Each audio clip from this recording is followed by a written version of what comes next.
Commander Sarah Chen stared at the holographic display floating above her desk, her coffee growing cold as she read the translated message for the third time. The Terran Deep Space Monitoring Station had been quiet for months, nothing but the usual background noise of distant stars and the occasional merchant vessel transmission. But this was different. The signal had come from the Kepler 4A42 system, nearly 40 light-years from Earth. What made it extraordinary wasn't the distance. Human technology could detect much fainter signals from much farther away. What made Sarah's hands tremble slightly as she reached for her communicator was the content of the message itself. "This is Diplomatic Vessel Harmony of the Zephyrian Coalition. We are under attack by unknown aggressors. Our defensive capabilities are minimal. We carry no weapons of war.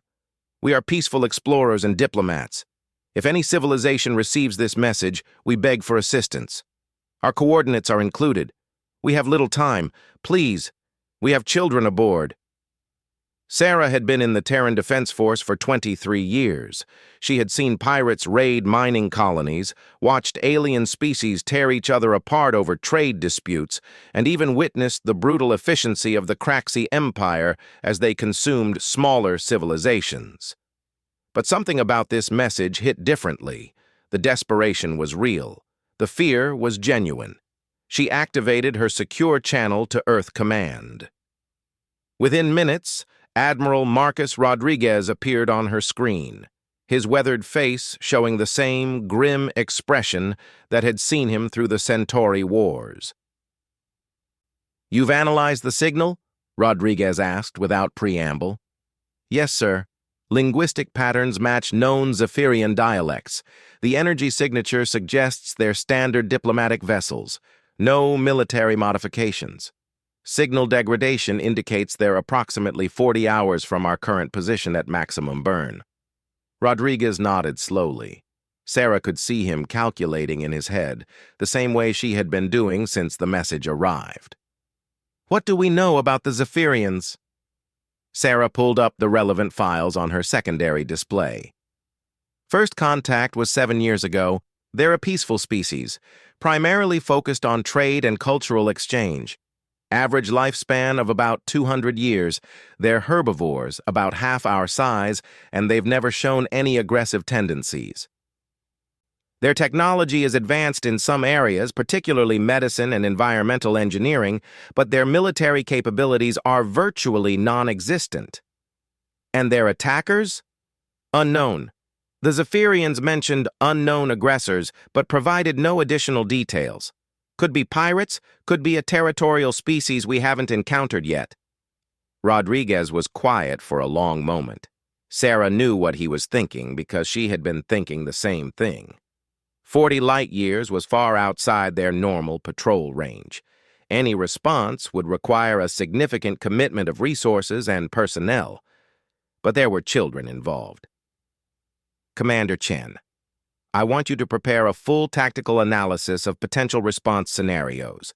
Factor in every available ship within jump range of your position. I'll be conferring with the Security Council." The channel closed, leaving Sarah alone with the weight of the decision that was coming. She knew Admiral Rodriguez well enough to understand that the Security Council meeting was a formality. The man had already made up his mind the moment he heard about the children. Sarah spent the next 6 hours coordinating with Fleet Command, gathering intelligence and preparing contingency plans.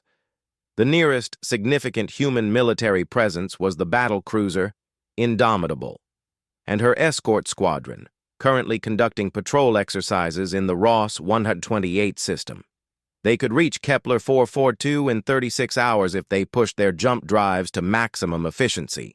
When Rodriguez contacted her again, his expression had shifted from grim to something that made Sarah instinctively straighten in her chair. "The Council has authorized Operation Lighthouse," he said. "Captain Morrison of the Indomitable will lead the response. You'll coordinate from your position and provide real-time intelligence as the situation develops." "Sir, what are our rules of engagement?" Rodriguez's smile was not pleasant. "The Zephyrians asked for help, Commander. We're going to give it to them." Full discretion is authorized. Sarah felt a chill run down her spine. Full discretion meant that Captain Morrison and his crews were authorized to use whatever force they deemed necessary to complete their mission.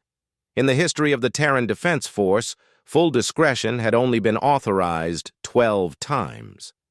Each instance had resulted in the complete destruction of the opposing forces. The next 18 hours passed in a blur of activity. The Indomitable and her escorts made their jump, while Sarah's monitoring station picked up increasingly desperate transmissions from the Zephyrian ship. The diplomatic vessel was still alive, but their messages painted a picture of systematic torture and interrogation. The attackers, whoever they were, seemed to be taking their time. They weren't just destroying the ship, they were enjoying themselves. Sarah had seen the psychological profiles of various alien species that the human military had encountered. Some were coldly efficient killers. Others were territorial defenders who fought with honor even when facing extinction.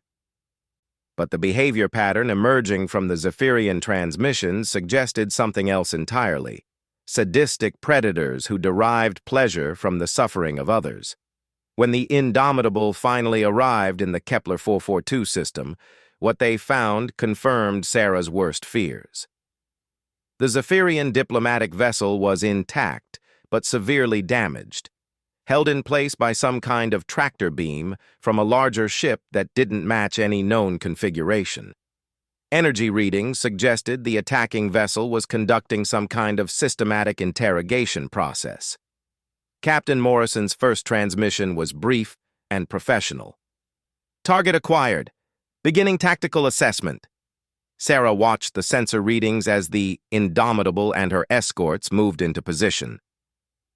The attacking vessel was large, roughly equivalent to a human heavy cruiser, and its energy output suggested significant defensive capabilities. But what caught Sarah's attention was the complete absence of any attempt at communication. Most species, when confronted by an unknown military force, at least attempted to establish dialogue. Pirates usually tried to negotiate. Territorial defenders typically issued warnings. But these attackers simply ignored the human ships entirely, as if they were beneath notice. That was their first mistake. Captain Morrison's tactical assessment was swift and thorough. Within 2 hours of arrival, he had identified the attacking vessel's probable weak points, analyzed their weapon systems, and developed a rescue plan for the Zephyrian survivors. His second transmission to Sarah was different in tone. Commander Chen, I need you to record everything that happens next. Full documentation, all sensor readings, all communications. This is going to be a learning experience for whoever these bastards are. Sarah began recording immediately, though she wasn't entirely sure what she was about to witness. The Indomitable approached the unknown vessel with careful precision, maintaining just enough distance to avoid their weapons range while maximizing their own tactical options. Captain Morrison opened a general communication channel and transmitted a standard warning in 12 different languages. The response was immediate and unmistakable. The attacking vessel opened fire with everything they had. Sarah watched in fascination as the human ships responded. This wasn't the careful, calculated warfare she had studied in the academy. This was something primal and terrifying, the Indomitable. And her escorts moved like predators, coordinating their attacks with ruthless efficiency. The unknown vessel's defensive systems were impressive, but they had been designed to fight other species. They had never encountered human military doctrine, which had been forged in the fires of Earth's endless conflicts and refined through decades of interstellar warfare. Within 20 minutes, the attacking vessel was crippled. Their weapons were offline, their engines were destroyed, and their defensive screens had failed completely. But Captain Morrison wasn't finished. Sarah listened with growing amazement as Morrison opened a communication channel to the crippled vessel and spoke in perfect galactic standard. This is Captain Morrison of the Terran vessel. Indomitable. You have exactly 60 seconds to release the Zephyrian ship and surrender, or I will demonstrate why humans are considered the most dangerous species in known space." The response came in a language Sarah didn't recognize, but the translation software provided subtitles. "Humans, you are the mythical Deathworlders? Impossible. You are too small, too weak. Your ships are inferior." Captain Morrison's reply would become legendary in the years that followed. "You're about to learn why we're called Deathworlders." 50 seconds. The alien vessel's captain apparently decided to test human resolve. They activated some kind of self-destruct mechanism, not to destroy themselves, but to ensure the Zephyrian ship would be destroyed along with them. Sarah watched in awe as Captain Morrison's response demonstrated the true nature of human tactical thinking. Instead of trying to disable the self-destruct mechanism, the Indomitable simply grabbed the Zephyrian vessel with a tractor beam and yanked it clear of the explosion radius while simultaneously launching a full spread of kinetic penetrators at the alien ship's reactor core. The unknown vessel disappeared in a brilliant flash of light, taking with it any chance of determining who they were or where they came from. But the Zephyrian diplomatic ship was safe. As rescue operations began, Sarah found herself reviewing the battle recordings with a mixture of pride and something that might have been fear. The human ships had responded to the threat with a level of controlled violence that few species could match. But it wasn't just the firepower, it was the complete absence of hesitation, the willingness to escalate to any level of force necessary to protect innocent lives. She began to understand why other species called humans Deathworlders, with a mixture of respect and terror. It wasn't just because Earth was a hostile planet that had forged humanity into something resilient and adaptable. It was because humans, when confronted with genuine evil, were capable of becoming something far more dangerous than any natural predator. The Zephyrian survivors would recover. Their ship could be repaired. But word of what had happened in the Kepler 442 system would spread throughout the galaxy, carrying with it a simple but profound message. Humanity was not a species to be trifled with, especially when innocent lives were at stake. Dr. Elena Vasquez knelt beside the small Zephyrian child in the medical bay of the Indomitable, her hands steady despite the rage building in her chest. The young alien, barely equivalent to a human 6-year-old, had physical injuries that would heal. But the psychological trauma in those large, intelligent eyes would take much longer to fade. "Can you tell me your name?" Elena asked gently, her universal translator converting her words into soft melodic tones that the Zephyrian species found comforting. "Kessara," the child whispered, one small hand gripping a damaged toy that looked like some kind of crystalline flower. "Are the bad ones gone? Are they coming back?" Elena felt her jaw clench involuntarily. She had been treating alien refugees for 8 years. But nothing had prepared her for what they had found aboard the Zephyrian diplomatic vessel. The attacking species, whoever they were, had not simply been content with robbery or even murder. They had been conducting experiments. "They're gone, Kessara. The humans made sure of that. You're safe now." Captain Morrison entered the medical bay, his expression carefully controlled. Elena could see the effort it was taking him to maintain his composure in front of the survivors. She had watched the man command ship-to-ship combat with ice-cold precision, but the sight of traumatized children was testing even his legendary self-control. "Doctor, I need to speak with you privately," Morrison said quietly. Elena finished her examination of Kessara, ensuring the child was comfortable before following Morrison into an adjacent consultation room.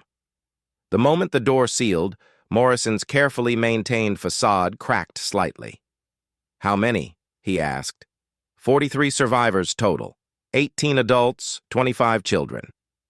Elena pulled up her medical reports on the room's display screen. The adult Zephyrians show signs of systematic interrogation. Neural probes, chemical stress inducers, psychological manipulation techniques. But the children... She paused, struggling to maintain her clinical objectivity. The children show evidence of being used as leverage. They were tortured specifically to make the adults cooperate.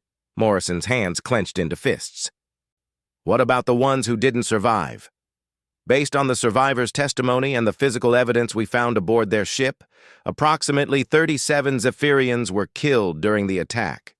Most of them adults who tried to protect the children. Elena's voice grew colder. Captain, whoever these attackers were, they enjoyed what they were doing. This wasn't about resources or territory. This was about inflicting suffering for its own sake. Morrison nodded grimly. He had reached the same conclusion based on the tactical analysis of the attacking vessel. Their weapons had been specifically designed to disable rather than destroy. Their ship's layout included what could only be described as torture chambers, and their attack pattern had been calculated to maximize psychological trauma rather than achieve any strategic objective. Have we learned anything about their species or origin? The survivors called them the Harvest, Elena replied, consulting her notes. Apparently, they've been moving through this region of space for several months, targeting isolated vessels and small colonies. The Zephyrians had heard rumors but hadn't taken them seriously until it was too late. Morrison activated his personal communicator. Bridge, this is the captain. I need an immediate priority channel to Admiral Rodriguez. Within moments, the Admiral's face appeared on the consultation room's main screen. His expression darkened as Morrison provided a detailed report on their findings. So, we're not dealing with pirates or territorial disputes, Rodriguez said after listening to the full briefing. We're dealing with a species that considers torture and murder to be recreational activities. That's correct, sir. And based on the survivors' information, they've been operating in this region for months. This was not an isolated incident. Rodriguez was quiet for a long moment, his eyes unfocused as he processed the implications. Elena had never met the Admiral in person, but she could see the same cold fury in his expression that she had witnessed in Morrison during the rescue operation. Captain, I want you to begin immediate intelligence gathering on this Harvest species. Find out everything you can about their operational patterns, their technology, and their numbers. Dr. Vasquez, I need detailed psychological profiles of their methodology. Anything that might help us predict their next moves. Admiral, Morrison said carefully, what are your intentions regarding this threat? Rodriguez's smile was thin and utterly without warmth. The Terran Defense Council met in emergency session 6 hours ago. We've reviewed the initial reports, and we've reached a unanimous decision. He paused, seeming to choose his words carefully. As of 800 hours Earth Standard Time, the species known as the Harvest has been classified as a Category 5 existential threat to galactic peace and stability. Elena felt a chill run down her spine. She wasn't military, but even civilian medical personnel knew what a Category 5 classification meant. In the history of human space exploration, only 3 species had ever received that designation. All 3 had subsequently been hunted to extinction by the combined might of the Terran Defense Force. Sir, Morrison said quietly, are you authorizing a full extermination protocol? I'm authorizing whatever measures are necessary to ensure that no other species suffers what the Zephyrians have suffered, Rodriguez replied. The Security Council has reviewed the psychological profiles and the evidence of systematic torture. We've concluded that this species represents a clear and present danger to every civilized world in the galaxy. The communication channel closed, leaving Elena and Morrison alone with the weight of what was about to unfold. Elena had always known that humans were considered dangerous by galactic standards, but she had never fully understood why until this moment. Earth was a harsh world that had forged humanity through millions of years of conflict, predation, and survival against impossible odds. But it had also instilled in humans something that many other species seemed to lack: an absolute, unwavering intolerance for cruelty toward the innocent. Over the next 72 hours, Elena watched in fascination as the human war machine began to mobilize.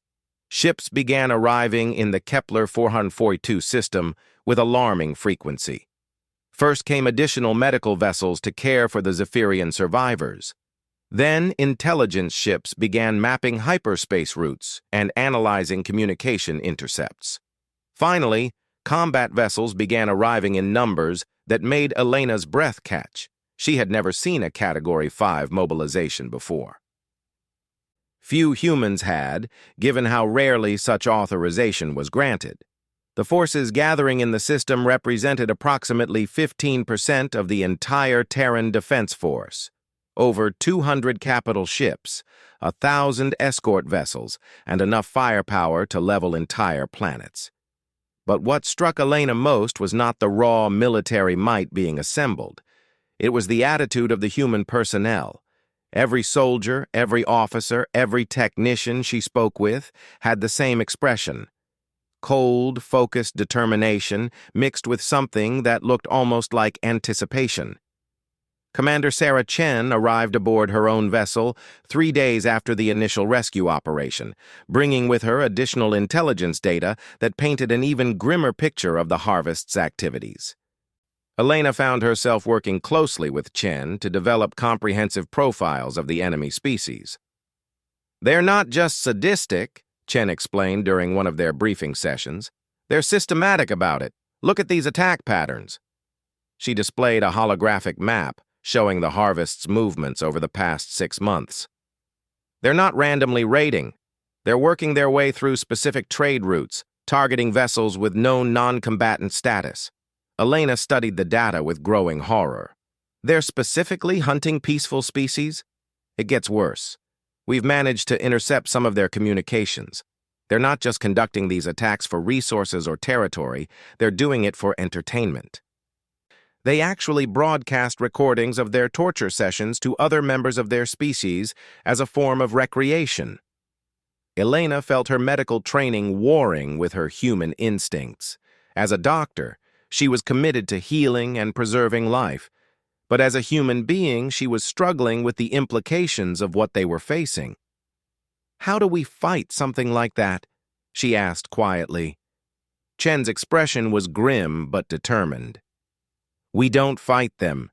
We erase them. Completely." The conversation was interrupted by an announcement from Captain Morrison over the ship's communication system. "All personnel, this is the captain. Intelligence has located the main Harvest fleet.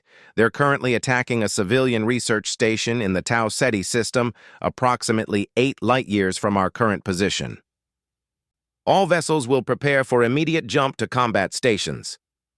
Elena rushed to the observation deck as the human fleet began its final preparation for what would later be known as the Tau Ceti intervention.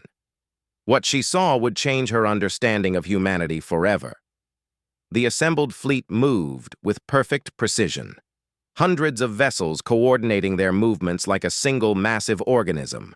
But it was not the technical proficiency that made Elena's breath catch. It was the complete absence of hesitation or doubt. Every human in the fleet understood what they were about to face, and every one of them was ready to do whatever was necessary to stop it. As the fleet prepared to jump to hyperspace, Elena received a final communication from Admiral Rodriguez. His message was brief, but carried the weight of absolute authority. "To all personnel participating in Operation Cleansing Fire, you are about to confront a species that has chosen to make suffering and death their primary cultural activities. They have shown no mercy to the innocent, and they will receive none from us. You are authorized to use any and all means necessary to ensure that this threat is permanently eliminated. Show them why the galaxy fears the children of Earth." Elena watched through the observation windows as the stars shifted and stretched, indicating their jump to hyperspace. In 8 hours, they would arrive at the Tau Ceti system. In 9 hours, the harvest would learn what it meant to face the full fury of awakened humanity. As the ship settled into hyperspace flight, Elena found herself returning to the medical bay where young Cassara was recovering. The child was sleeping peacefully now, no longer flinching at sudden sounds or cowering when adults approached. Elena had spent her entire career healing the wounded and preserving life wherever possible. But as she looked at this innocent child who had been traumatized by creatures who found pleasure in suffering, she felt something shift inside herself. Some lines, once crossed, could never be uncrossed. Some acts were so fundamentally evil that they demanded absolute response. Humanity was about to remind the galaxy why they were called Deathworlders, and for the first time in her life, Elena Vasquez found herself hoping that their reputation was every bit as terrifying as other species believed. Admiral Marcus Rodriguez stood on the bridge of the flagship Terra's Wrath, watching the tactical displays as the human fleet dropped out of hyperspace at the edge of the Tau Ceti system. What they found there exceeded even their worst expectations. The harvest fleet was massive, over 300 vessels of various sizes, all surrounding a small research station that was still somehow transmitting distress signals. But it wasn't the size of the enemy fleet that made Rodriguez's jaw clench. It was what they were doing. The research station, a peaceful scientific outpost run by the gentle Cetian researchers, was being systematically dismantled while its inhabitants were forced to watch. The harvest wasn't destroying the station quickly. They were taking their time, section by section, broadcasting the terror and despair of the victims throughout their fleet as entertainment. "Sir," reported Commander Jackson from the tactical station, "we're detecting approximately 2,000 survivors still alive aboard the research station. Energy readings indicate they're being held in the station's central hub, while the harvest methodically destroys everything around them." Rodriguez felt something cold and implacable settle in his chest. He had seen war in many forms during his 40-year career. He had faced honorable enemies who fought with courage and skill. He had defeated pirates who at least had the excuse of desperation driving their actions. But this was something entirely different. This was evil in its purest form, cruelty for the sake of cruelty, suffering inflicted for no purpose except the pleasure it brought to the inflictors. "Communications," Rodriguez ordered. "Broadcast the following message on all frequencies, translated into Galactic Standard. This is Admiral Rodriguez of the Terran Defense Force. You have 10 minutes to release your prisoners and surrender unconditionally, or we will demonstrate why humanity is feared throughout the galaxy." The response came within seconds, transmitted from what appeared to be the Harvest's flagship. The image that appeared on the main screen made several bridge officers involuntarily step backward. The creature that faced them was roughly humanoid, but wrong in ways that made Rodriguez's instincts scream warnings. Its elongated limbs ended in claws designed for causing pain rather than practical use. Its face was a nightmare combination of predatory features and intelligent malevolence. But what made the sight truly horrifying were its eyes, ancient, cold, and filled with a sadistic pleasure that spoke of centuries spent perfecting the art of inflicting suffering. "So," the creature said, its voice a rasping whisper that somehow conveyed both amusement and contempt, "the mythical Deathworlders finally reveal themselves. We have heard stories of the violent humans who crawled from their toxic planet to spread chaos through the galaxy. How disappointing to find you are merely another weak species with delusions of power." Rodriguez maintained his composure, though every instinct screamed at him to wipe that mocking expression from existence.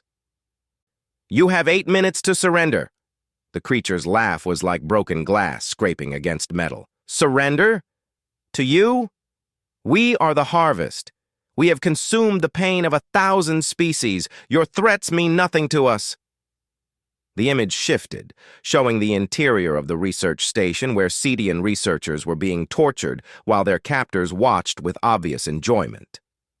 "Perhaps you would like to watch as we demonstrate our superiority? We will make these pathetic scientists scream your name before they die." Rodriguez cut the communication channel and turned to his tactical officer. "Commander Jackson, transmit the following message to all ships. Operation Cleansing Fire is authorized. No quarter is to be given. No survivors are to be taken. This species has forfeited its right to exist."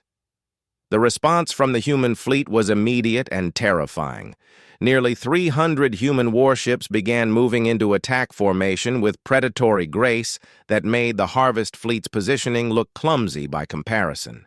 But it wasn't just the coordination that marked human military doctrine, it was the complete absence of hesitation or mercy in their approach.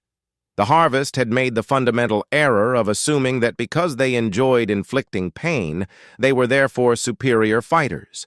They had never encountered a species that was both capable of extreme violence and completely committed to protecting the innocent.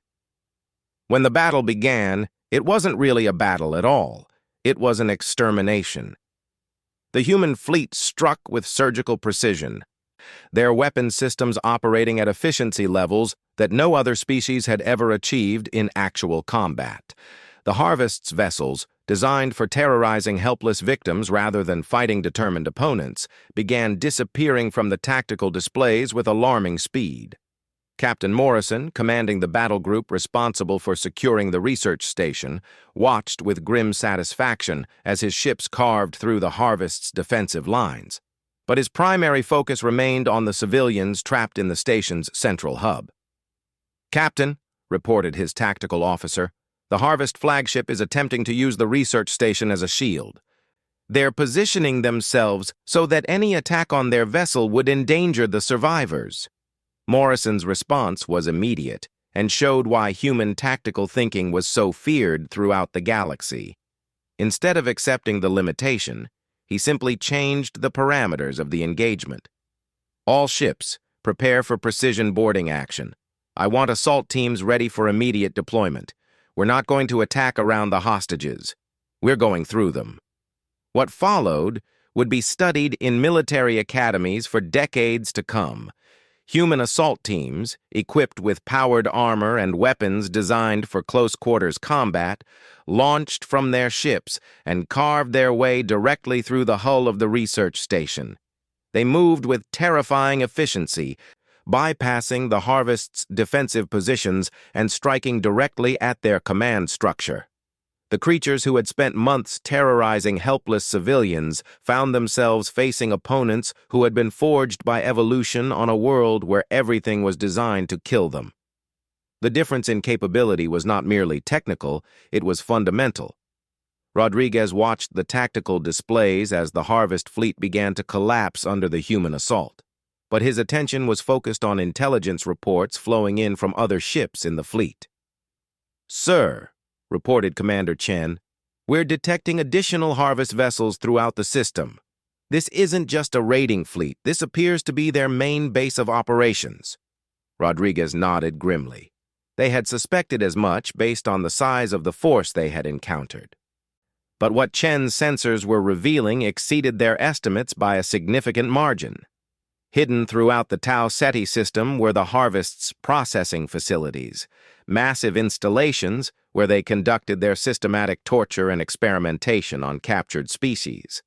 The sheer scale of their operation suggested they had been active for much longer than anyone had realized.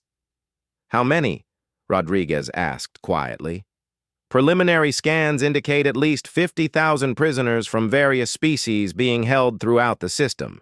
Sir, some of these facilities appear to have been operating for years." Rodriguez felt the last vestiges of restraint disappear. The Harvest had not simply been conducting raids. They had built an entire civilization based on the systematic torture and murder of other sentient beings. "All ships," he announced over the fleet communication system, Expand search patterns to encompass the entire system. Every harvest installation is to be located and destroyed. Every prisoner is to be rescued, and every single member of this species is to be eliminated. No exceptions. The human fleet spread throughout the Tau Ceti system like an avenging angel, methodically hunting down every trace of the harvest's presence. What they found in the hidden facilities would haunt the survivors for the rest of their lives. Dr. Elena Vasquez was among the first medical personnel to reach the largest processing facility, located on a small moon orbiting Tau Ceti Prime. What she discovered there challenged her understanding of how intelligent beings could treat each other. The facility contained thousands of prisoners from dozens of different species, all showing evidence of systematic, prolonged torture. But what made the sight truly horrifying was the clear evidence that the Harvest had been conducting their activities not out of any practical purpose, but purely for entertainment. They had built amphitheaters where members of their species gathered to watch torture sessions. They had developed increasingly elaborate methods of inflicting psychological trauma. They had even been breeding some species specifically to provide victims for their amusement. Elena worked with mechanical precision to triage the survivors, her medical training taking over even as her human mind reeled at the scope of the atrocities. But she couldn't help noticing the expressions on the faces of the human soldiers who were securing the facility. These were experienced military personnel who had seen the worst that galactic conflict could offer. But the cold fury in their eyes as they methodically eliminated every last member of the Harvest spoke to something deeper than professional duty. It was the response of a species that had been shaped by millions of years of protecting their own from predators, now faced with predators who chose victims based purely on helplessness. The final phase of Operation Cleansing Fire lasted 18 hours. When it was complete, the Harvest as a species had ceased to exist. Their ships were destroyed, their facilities were demolished, and their personnel were eliminated with the same systematic efficiency they had once applied to their victims. Rodriguez stood in the ruins of the Harvest's primary command center, watching as the last of the survivors were evacuated to human medical ships. The tactical reports indicated complete success. Not a single member of the Harvest species had escaped, and over 60,000 prisoners from various species had been rescued. But what struck Rodriguez most was not the scale of the victory. It was the reaction of the other species they had rescued. The Cetian researchers, the Zephyrian survivors, and dozens of other species all looked at their human rescuers with the same expression, a mixture of profound gratitude and something that might have been fear. They understood, perhaps for the first time, why humans were called Deathworlders. It wasn't just because Earth was a dangerous planet. It was because humans, when confronted with genuine evil, were capable of becoming something far more dangerous than any natural predator. Commander Chen found Rodriguez in the command center as the fleet prepared to depart Tau Ceti. "Admiral," she said quietly, "the Galactic Council is requesting a full report on our actions here. Several member species are concerned about the scope of our response." Rodriguez turned to face her, his expression showing the exhaustion of a man who had just overseen the complete destruction of an entire species. But there was no regret in his eyes.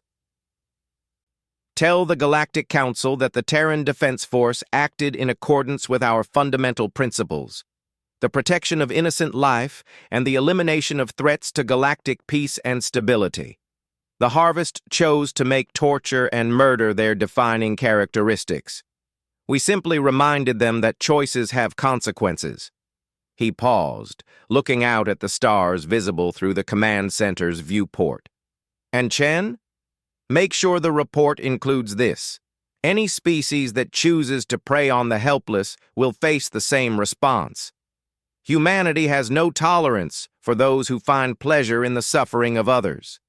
We never have, and we never will." As the human fleet departed the Tau Ceti system, they left behind a message that would spread throughout the galaxy in the weeks and months that followed. It was not a threat or a boast. It was simply a statement of fact. The children of Earth would tolerate many things.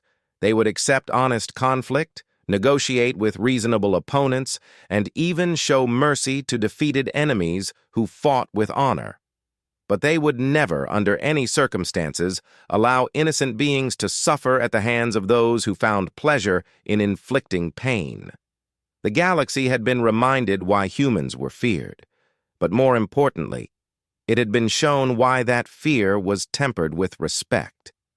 For in a universe filled with wonders and terrors, there were still those willing to stand between the helpless and the darkness, and they were called human.